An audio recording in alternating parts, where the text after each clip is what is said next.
ఇంకోటి ఏంటంటే నాక్ట్యూరియా. నాక్ట్యూరియా అంటే ఏంటంటే రాత్రిపూట యూరిన్ ఎక్కువగా కావడం. నార్మల్‌గా ప్రతి ఒక్క మనిషి ఒకసారో, 2 సార్లో రాత్రిపూట యూరిన్‌కి వెళ్ళడం అనేది నార్మల్‌గా జరుగుతుంది. కానీ ఎప్పుడైతే 3 సార్లు, 4 సార్లు, కొంతమంది 10 సార్లు కూడా వెళ్తుంటారనమాట. దాన్ని మనం అబ్నార్మల్‌గా గుర్తుపెట్టాలి. Next urgency.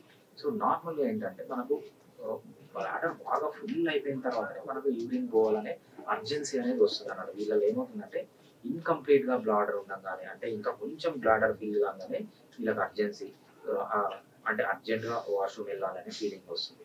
ఇంకోటేంటంటే ఇన్‌కాంటినెన్స్ అంటాం. సో, నార్మల్‌గా ఒక పర్సన్ బాగా యూరిన్ ఫుల్ అయినా కూడా యూరిన్ పోకుండా ఆపుకోగలడనమాట.